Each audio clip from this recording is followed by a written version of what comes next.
من يهده الله فلا مضل له ومن يضلله فلا هادي له ونشهد أن لا إله إلا الله وحده لا شريك له ونشهد أن سيدنا وسندنا وحبيبنا وحبيب ربنا وطبيبنا وطبيب قلوبنا ومولانا محمدا عبده ورسوله أرسله الله إلى كافة الناس بشيرا ونذيرا وداعيا إلى الله بإذنه وسراجا منيرا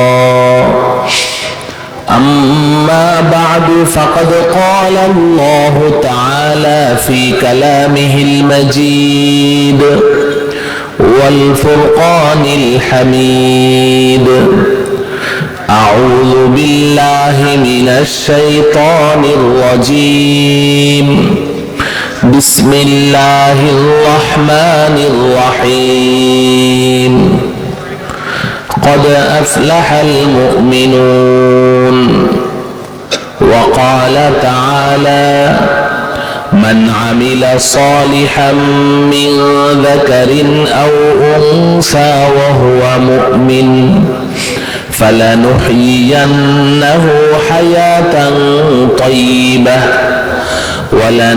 ولنجزينهم أجرهم بأحسن ما كانوا يعملون وقال رسول الله صلى الله عليه وسلم الإيمان 79 شعبة والحياء شعبة من الإيمان رواه الإمام البخاري في صحيحه صدق الله مولانا العظيم وصدق رسوله النبي الكريم ونحن على ذلك من الشاهدين والشاكرين والحمد لله رب العالمين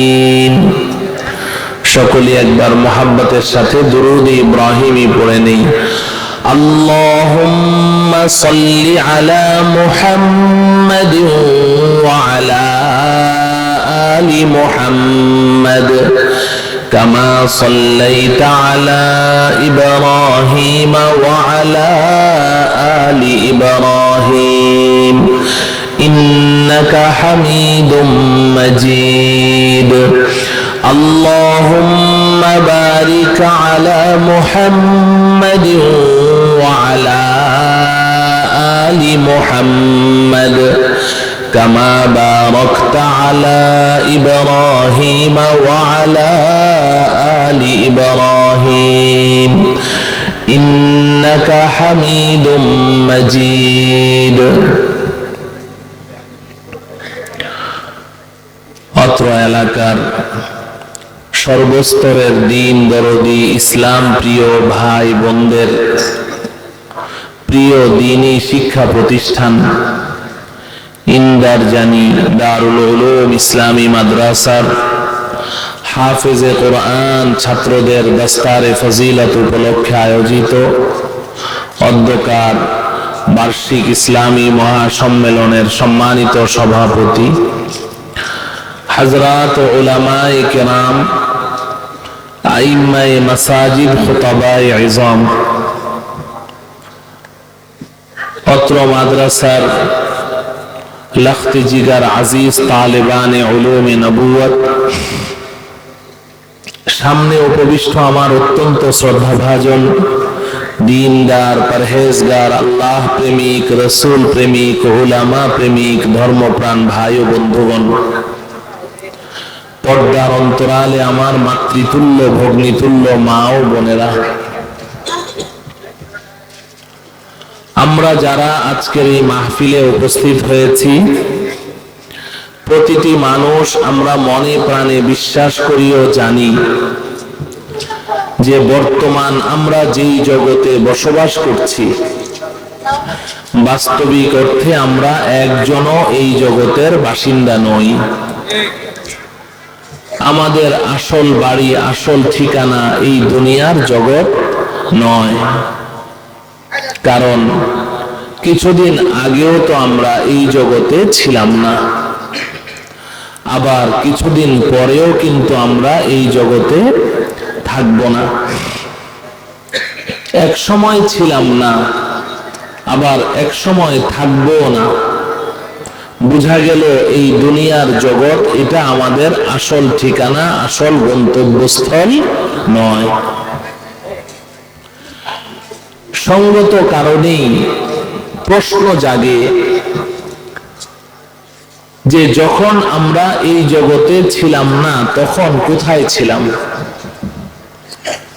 আবার যখন এই জগৎ ছেড়ে আমি চলে যাব তখন কোথায় যাব। মাঝে অল্প কিছুদিনের জন্য এই দুনিয়ার জগতে আমি কেনই বা এসেছি। আমার প্রিয় ভাইরা, পর্দার অন্তরালে আমার মায়েরা, বোনেরা, আমি আপনি আমাদের প্রত্যেকের জীবনে এই তিনটি প্রশ্ন সবচেয়ে গুরুত্বপূর্ণ। প্রথম প্রশ্ন হলো আমি ছিলাম কোথায়। দ্বিতীয় প্রশ্ন হলো আমি যাব কোথায়। তৃতীয় প্রশ্ন হলো কেন এসেছি, এই দুনিয়ার জগতে কেন এসেছি। কয়টি প্রশ্ন বলেন? তিনটি প্রশ্ন।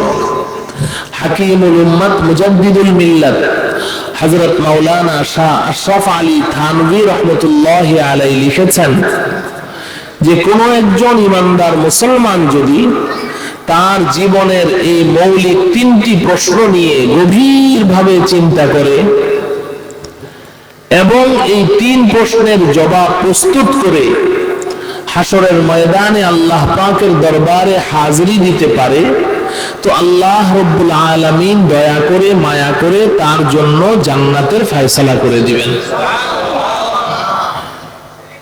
অতএব আসুন আমরা আজকের এই মহা সম্মেলনে সংক্ষিপ্ত সময়ে আমাদের প্রত্যেকের জীবনের এই তিনটি মৌলিক প্রশ্নের জবাব নিয়ে আমরা কিছু মুযাকারা করি, আলোচনা করি।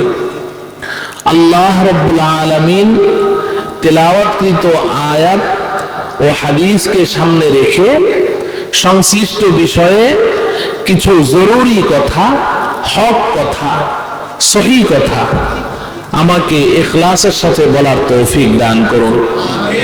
আমাদের সকলকে এই কথাগুলো গভীর মনোযোগ সহকারে আমলের উদ্দেশ্যে এবং অন্যের কাছে পৌঁছিয়ে দেওয়ার নিয়তে, দাওয়াতের নিয়তে গভীর মনোযোগ সহকারে শোনার তৌফিক দান করুন।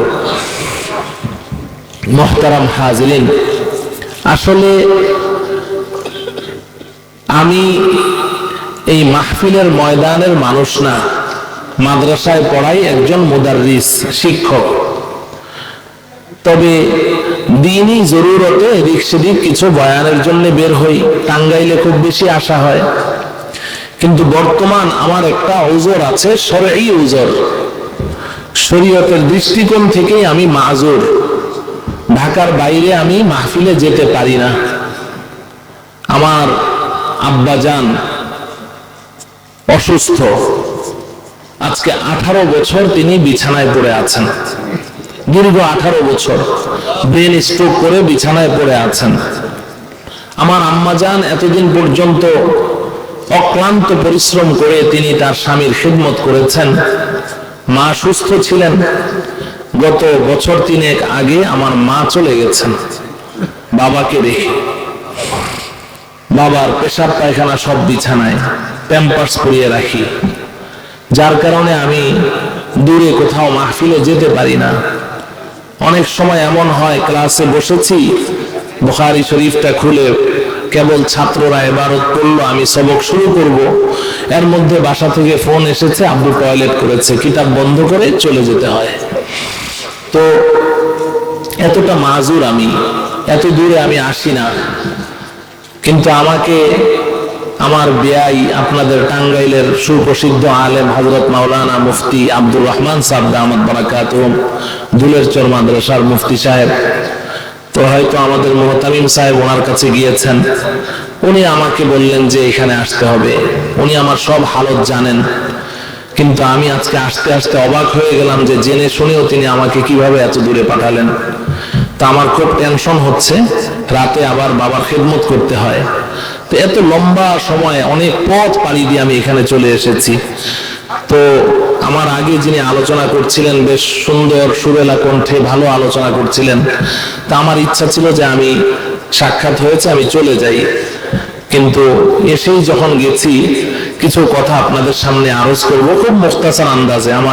আমার মাথায় শুধু এই চাপ যে আমি কিভাবে আবার পৌঁছবো এত লম্বা পথ বাড়ি দিয়ে। তো আপনাদের সকলের কাছে আমি দোয়া চাই আমার আব্বা জানের জন্য, আল্লাহ রাব্বুল আলামিন যেন তাকে সুস্থতার নিয়ামত দান করেন। হযরত মাওলানা মুফতি ফজলুল হক আমিনী রহমতুল্লাহ আলাইহির নাম আপনারা শুনেছেন। মুফতি আমিনী সাহেব আর আমার আব্বা হেফজখানা থেকে দাওরা পর্যন্ত একসাথে পড়াশোনা করেছেন লালবাগ মাদ্রাসায়। তো খুব জাইয়েদ আলেম, আমি সকলের কাছে দোয়া চাই, এবং এখানেও যারা উপস্থিত আছেন যাদের মা বাবা এখনো জিন্দা আছে, এটাকে নিয়ামত মনে করেন, মা বাবার খেদমত করে করে নিজেদের জান্নাতের পথ সহজ করার চেষ্টা করেন। আল্লাহ আমাদের সবাইকে তৌফিক দান করেন। মুহতারাম হাজিরিন, তো যে কথা বলছিলাম, আমাদের প্রত্যেকের জীবনে মৌলিক প্রশ্ন কয়টি? তিনটি। এক নাম্বার হলো ছিলাম কোথায়, বলেন এক নাম্বার প্রশ্ন কি? ছিলাম কোথায়। দুই নাম্বার প্রশ্ন যাব কোথায়, বলেন দুই নাম্বার প্রশ্ন কি? যাব কোথায়। তিন নাম্বার প্রশ্ন কেন এলাম, বলেন তিন নাম্বার প্রশ্ন কি? কেন এলাম। কয়টি প্রশ্ন? তিনটি প্রশ্ন। প্রথম প্রশ্ন আর দ্বিতীয় প্রশ্ন, এই দুই প্রশ্নের জবাব একটাই। এক নাম্বার এবং দুই নাম্বার প্রশ্নের জবাব একটাই, ছিলাম কোথায়, যাব কোথায়। ছিলাম কোথায়, যাব কোথায়। এই দুই প্রশ্নের জবাব হলো আমরা ছিলামও জান্নাতে, যাব জান্নাতে ইনশাআল্লাহ। সবাই ইনশাআল্লাহ বলেন। ছিলাম কোথায়, ছিলাম কোথায়, যাব কোথায়, ইনশাআল্লাহ। সবাই যেতে চাই না? হ্যাঁ, ছিলামও জান্নাতে, যাব ইনশাআল্লাহ জান্নাতে। আল্লাহ রাব্বুল আলামিন আমাদের সকলের জন্য জান্নাতের ফয়সালা করে দেন। এখানে আপনাদের মনে একটি প্রশ্ন জাগতে পারে যে হুজুর, জান্নাতে যাওয়ার আশা তো আমরা সবাই রাখি, যেহেতু আল্লাহ পাকের উপর ঈমান এনেছি এবং নিজেদের সাধ্য সামর্থ্য অনুযায়ী ইবাদত বন্দেগী করছি, যতটুকু পারি শয়তানের হামলা থেকে বাঁচতে চেষ্টা করি, গুনাহ ছাড়তে চেষ্টা করি, আল্লাহ পাকের নাফরমানি থেকে বিরত থাকতে চেষ্টা করি, তো জান্নাতে যাওয়ার একটা আশা তো মনের মধ্যে আছে। অতএব আল্লাহ পাক যদি দয়া করে মাফ করে দেন, জান্নাতে তো যাব ইনশাআল্লাহ। কিন্তু আপনি যে বললেন ছিলাম জান্নাতে, এই কথাটা তো বুঝলাম না। জান্নাতে কিভাবে ছিলাম? হ্যাঁ আমার প্রিয় ভাইয়েরা, আমরা জান্নাতে ছিলাম। মুফাসসিরিনে কেরাম সূরাতুল বাকারা 32 নং আয়াতের তাফসিরে আল্লামা সানাউল্লাহ পানিপথী রহমতুল্লাহি আলাইহি তাফসিরে মাযহারির মধ্যে লিখেছেন, আরো অন্যান্য মুফাসসিরিনে কেরামও লিখেছেন যে আমরা জান্নাতে ছিলাম। কিভাবে ছিলাম? আমরা সকলেই জানি আমাদের আব্বা হযরতে আদম আলাইহিস সালাম, আমাদের সকলের আব্বা জান কে? আদম আলাইহিস সালাম। আমাদের সকলের আম্মা জান হযরতে হাওয়া আলাইহাস সালাম। আমাদের আব্বা আম্মাকে সৃষ্টি করে আল্লাহ রাব্বুল আলামিন যেই বাড়িতে রেখেছিলেন ওই বাড়িটির নাম কি? জান্নাত। জোরে বলেন। তাইলে আমাদের আব্বা আম্মার বাড়ি কোথায়? জান্নাত।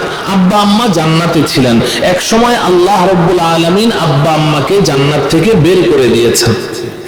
বের করে দেওয়ার সময় যেই কথাটা বলে বের করেছেন, এটা সূরাতুল বাকারার 32 নং আয়াতে আছে, শুরুতে আছে। আল্লাহ রাব্বুল আলামিন বলেন, কুল্লাহবিতু মিনহা জামিআ। আল্লাহ আল্লাহ বলেন, আমি বললাম আদম হাওয়া তোমরা সব আমার জান্নাত থেকে নেমে যাও, আমার জান্নাত থেকে নেমে যাও। হাবাতা ইয়াহবিতু হুবুতান মানে হচ্ছে উপর থেকে নিচের দিকে নেমে যাওয়া। তো আল্লাহ পাক বললেন তোমরা সবাই জান্নাত থেকে নেমে যাও। এই নির্দেশ পেয়ে আব্বা আম্মা জান্নাত থেকে নেমে সোজা দুনিয়াতে চলে এসেছে। এখানে এসে একটি কথা আপনাদের বুঝতে হবে, শিক্ষিত মানুষ আপনারা বুঝবেন, পৃথিবীতে যত ভাষা আছে সব ভাষায় বচন দুইটি। বচন কয়টি? এক বচন, বহু বচন। বলেন, এক বচন, বহু বচন। সব ভাষায় বচন দুইটি, এক বচন, বহু বচন। একজনের জন্য শব্দ ভিন্ন, আর দুইজন থেকে একেবারেই 2 কোটি হলেও একই শব্দ। আমি, আমরা, তুমি, তোমরা, সে, তাহারা। বাস আপনি যদি একজন হন আমি বলবো আপনি অথবা তুমি, 2 জন হলেও আপনারা, 3 জন হলেও আপনারা, 3 কোটি হলেও আপনারা। শব্দ দুইটি, আপনি, আপনারা, তুমি, তোমরা, আমি, আমরা, সে, তাহারা। বচন কয়টি? 2টি। শুধুমাত্র আরবি ভাষাটা ব্যতিক্রম। আরবি ভাষায় বচন 3টি। আরবি ভাষায় বচন কয়টি? 3টি। এক বচন, দ্বিবচন, বহু বচন। এক বচন, দ্বিবচন, বহু বচন। আরবি ভাষায় বচন কয়টি? বলেন কয়টি? 3টি। একজনের জন্য ভিন্ন শব্দ, 2 জনের জন্য ভিন্ন শব্দ, 3 এবং তার উপরের জন্য ভিন্ন শব্দ। আপনি যদি একজন হন আমি বলবো আন্তা, আপনি একজন। আর যদি 2 জন হন আমি বলবো আনতুমা, আপনারা 2 জন। আর যদি 2 এর অধিক, 3, 4, 5 একেবারে 3 কোটি, বলবো আনতুম, আপনারা সবাই। তাহলে বচন কয়টি হলো? 3টি, তাই না? এক বচন, দ্বিবচন, বহু বচন। এই কথাটা ভালো করে যখন বুঝলেন, এবার শোনেন, আমাদের আব্বা আম্মাকে জান্নাত থেকে আল্লাহ পাক বের করে দিয়েছেন। মানুষ কয়জন? মানুষ কয়জন? 2 জন। তাহলে আমার কথা যদি বুঝে আসে জবাব দেন। আরবি ভাষার ব্যাকরণ অনুযায়ী এখানে আল্লাহ পাক যে তাদেরকে নামতে বললেন, তো 2 জনের জন্য আল্লাহ পাক কোন বচনটা ব্যবহার করবেন? জোরে বলেন। দ্বিবচন। বলেন, বলেন, দ্বিবচন। দ্বিবচন ব্যবহার করবেন না, তাসনিয়া ব্যবহার করবেন, যে তোমরা 2 জন জান্নাত থেকে নেমে যাও। যেহেতু আরবিতে 2 জনের জন্য ভিন্ন শব্দ আছে, তোমরা 2 জন জান্নাত থেকে নেমে যাও। কিন্তু উলামায়ে কেরাম এখানে বুঝেন, আল্লাহ পাক এখানে দ্বিবচন ব্যবহার করেননি, বহুবচন ব্যবহার করেছেন। যদি দ্বিবচন ব্যবহার করতেন তাহলে আয়াতটা এমন হতো, কুল্লাহবিতা মিনহা জামিআ, ইহবিত তুমি একজন নেমে যাও, ইহবিত তোমরা 2 জন নেমে যাও, ইহবিতু তোমরা সব নেমে যাও। তাহলে ইহবিত তোমরা 2 জন নেমে যাও।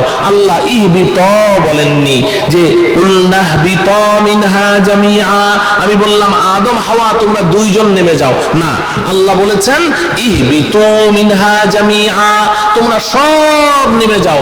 বহুবচন শব্দ ব্যবহার করেছেন। এখানে মুফাসসিরিনে কেরাম প্রশ্ন উত্থাপন করেছেন, মানুষ তো 2 জন, আরবি ভাষায় তো 2 জনের জন্য ভিন্ন শব্দ আছে, আল্লাহ পাক এখানে সিগায়ে তাসনিয়া ইস্তেমাল না করে, দ্বিবচন শব্দ ব্যবহার না করে এখানে বহুবচন শব্দ কেন ব্যবহার করলেন? মানুষ তো 2 জন, বহুবচনের কি প্রয়োজন ছিল? দ্বিবচন শব্দ ব্যবহার করলেই যথেষ্ট ছিল। তো এর হিকমত কি, কারণ কি, রহস্য কি? এটা মুফাসসিরিনে কেরাম এখানে লিখেছেন যে আমি, আপনি, আমরা তো দেখছি মানুষ 2 জন, কিন্তু আসলে তো মানুষ 2 জন না। আল্লাহ তো আলিমুল গায়েব, আল্লাহ তো গায়েবের সবকিছু দেখেন। আল্লাহ পাক দেখতে পাচ্ছেন তার সামনে মানুষ 2 জন না, আদম তো আছেই, হাওয়া তো আছেই, 2 জন তো আছেই। আর আদমের পিঠের ভেতরে আমি, আপনি, কিয়ামত পর্যন্ত তার যত সন্তান দুনিয়াতে আসবে, বনি আদম, আমরা সবাই আমাদের আব্বাজানের পিঠের ভেতরে ঘাপটি মেরে বসেছিলাম। আল্লাহ পাক দেখতে পাচ্ছিলেন। এই কারণে আল্লাহ পাক এখানে দ্বিবচন ব্যবহার না করে বহুবচন শব্দ ব্যবহার করেছেন। আদম তুমিও নামবে, হাওয়া তুমিও নামবে, এবং আদম তোমার পিঠের ভেতরে যে তোমার সন্তানদেরকে দেখতে পাচ্ছি, যাদেরকে নিয়ে এতদিন তুমি জান্নাতে বসবাস করেছো, তোমার সন্তানদেরকে নিয়ে, সবাইকে নিয়ে জান্নাত থেকে নেমে যাবে। এজন্য আল্লাহ রাব্বুল আলামিন বহুবচন শব্দ ব্যবহার করেছে। তাহলে এখান থেকে বোঝা যায় যে আব্বা আম্মার সাথে আমরাও জান্নাতে, জোরে বলেন, জান্নাতে ছিলাম কিনা? হ্যাঁ, তাহলে ছিলাম কোথায়? ছিলাম কোথায়? যাব কোথায়? ইনশাআল্লাহ বলেন। বাস, দুই প্রশ্নের জবাব শেষ। দুই প্রশ্নের জবাব শেষ।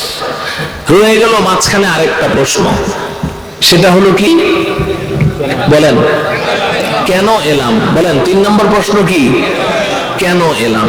বাস, এই প্রশ্নের জবাবটা নিয়ে আমি একটু আলোচনা করব, করে ইনশাআল্লাহ আলোচনা শেষ করে দিব। কেন এলাম? কেন এলাম? এটাই হচ্ছে আমাদের জীবনের সবচেয়ে মোস্ট ইম্পর্টেন্ট কোশ্চেন, সবচেয়ে গুরুত্বপূর্ণ প্রশ্ন। কেন এলাম? কেন এলাম? আমার প্রিয় ভাইরা, আমি আপনি এই দুনিয়ার জগতে কেন এসেছি, এই প্রশ্নের জবাব এই আয়াতের মধ্যে আল্লাহ দিয়ে দিয়েছেন। যে আয়াতটির কথা আমি এখনই বললাম, সূরাতুল বাকারা 32 নং আয়াত। বলেন, সূরার নাম কি? সূরার নাম কি? বাকারা। আয়াত নাম্বার কত? 32। এই আয়াতে আল্লাহ পাক সংক্ষেপে বলে দিয়েছেন যে আমরা কেন এসেছি এখানে। সামনে বলছেন, উল্লাহবিতু মিনহা জামিআ فإما يأتينكم مني هدى فمن تبع هداي فلا خوف عليهم ولا هم يحزنون।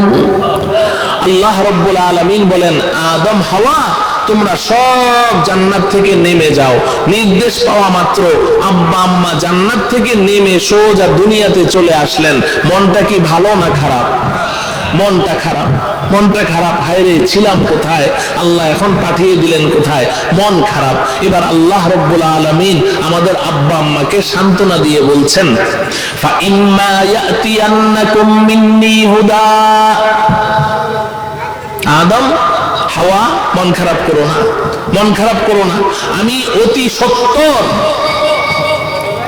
অতি সত্বর তোমাদের কাছে হেদায়েত নামের একটা ব্যবস্থাপত্র পাঠাবো। সুবহানাল্লাহ বলেন।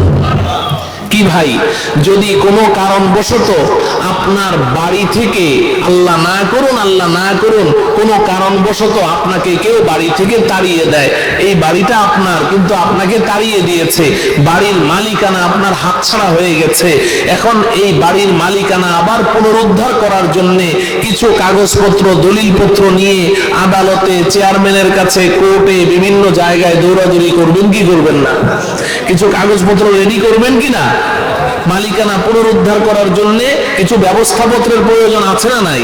তো আমাদের আব্বা আম্মাকে তো আল্লাহ পাক জান্নাত দিয়েই দিয়েছিলেন, জান্নাত দিয়েই দিয়েছেন, জান্নাতের বাড়ির মালিক বানিয়ে দিয়েছেন। কিন্তু কোনো কারণবশত তাদের এই জান্নাতের বাড়ির মালিকানা হাতছাড়া হয়ে গেছে। আব্বা আম্মা যেমন জান্নাত থেকে বহিষ্কার হলেন, এখন আমরা সন্তান হিসেবে আমাদেরও ওই বাড়ির মালিকানা কি হয়ে গেছে? হাতছাড়া হয়ে গেছে। এখন এই বাড়ির মালিকানা আবার পুনরুদ্ধার করা লাগবে কি লাগবে না? যেহেতু আমরা জান্নাতেই যেতে চাচ্ছি, তাহলে ওই বাড়িতে যেতে হলে বাড়ির মালিকানা আবার পুনরুদ্ধার করতে হবে। আল্লাহ রাব্বুল আলামিন কত বড় মেহেরবান, দয়ালু। আল্লাহ পাক বলেন, আদম হাওয়া আমি বের করে দিয়েছি বটে, তবে চিরদিনের জন্য নয়। ওয়ালাকুম ফিল আরদি মুস্তাকাররু ওয়া মাতাউন ইলা হিন। আমি কিছুদিনের জন্য তোমাদেরকে পাঠিয়েছি, চিরদিনের জন্য পাঠাইনি, কিছুদিনের জন্য পাঠিয়েছি। তবে এক কাজ করো, পৃথিবীতে গিয়ে তুমি তোমার সন্তানদেরকে এটা বলে দিবে যে ওই যে জান্নাতের বাড়ির মালিকানা হাতছাড়া হয়ে গেল, এখন এই মালিকানা আবার ফেরত পাওয়ার জন্য আল্লাহ পাক নিজের পক্ষ থেকে তোমাদের কাছে নবী রাসূল পয়গম্বরগণের মাধ্যমে, আসমানি কিতাবের মাধ্যমে তোমাদের কাছে একটা ব্যবস্থাপত্র পাঠাবেন, যেই ব্যবস্থাপত্রের নাম হলো হেদায়েত। ফাইম্মা ইয়াতিয়ান্নাকুম মিন্নি হুদা। এই হেদায়েত নামের এই ব্যবস্থাপত্রটা তোমাদের কাছে আল্লাহ পাঠাবেন জান্নাতের বাড়ির মালিকানা পুনরুদ্ধার করার জন্য। এবার আল্লাহ পাক বলছেন, ফামান তাবিআ হুদায়া ফালা খাউফুন আলাইহিম ওয়ালা হুম ইয়াহজানুন।